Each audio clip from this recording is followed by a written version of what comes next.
Hello, my name is Unaisa Dragonera, and today I'm going to show you how to see the sound. For this experiment, you're going to need vinyl paper, sprinkles, a rubber, a bowl, and any sound. What you need to do is get a good length of vinyl paper and stretch it over the top of the bowl. When you have done that, you have to put the sprinkles onto the top of the vinyl paper.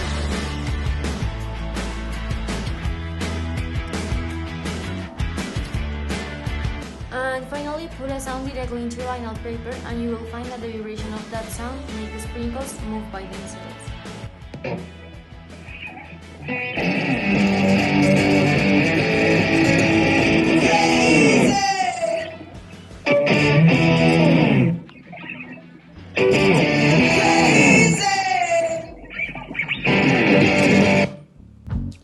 And there you have.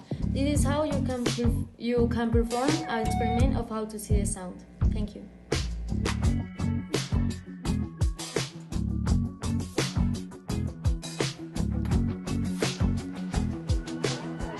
When you think of a wave, you probably think of the kind you see at the ocean or the ones you made it when you jump on that trampoline last time. Those waves produce ripples that run perpendicular to the direction that the wave is traveling in. But the sound is the other kind of wave. It's a longitudinal wave, meaning that the wave back and forth motion happens in the same direction in which the wave travels. Say you get a message on your phone and it makes a nice bright little ding sound. What actually happened?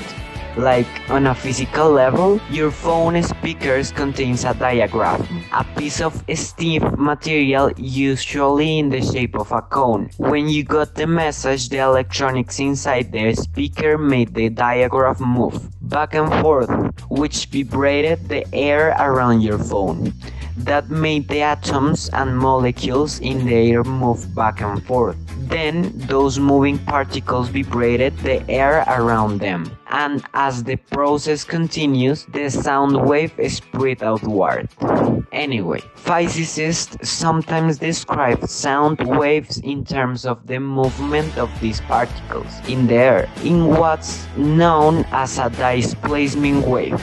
But by moving particles in the air, sound waves also do something else. They cause the air to compress and expand, which is why sound waves are sometimes described as pressure waves. As the wave spreads through the air, the particles end up bushing together in some places and spreading out in others. Together, all the bunchings and spreading out causes areas of high pressure and low pressure to form and move through the air. It's useful to describe sound waves as pressure waves because we can build devices that detect those changes in pressures. That's how some microphones work. For example, they use a diaphragm stretched over a sealed compartment, and as sound waves pass by, they create areas of lower or higher pressure in the compartment. The different impression cause the diaphragm to move back and forth, which electronics then translate into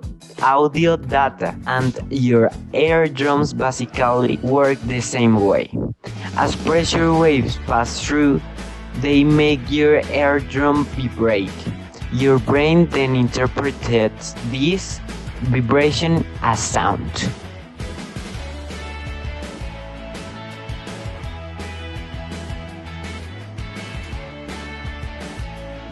In conclusion, with the experiment we can observe that sound transmits waves which can be seen with the binipedal, making the vibrate, and in a certain way the sound can be seen.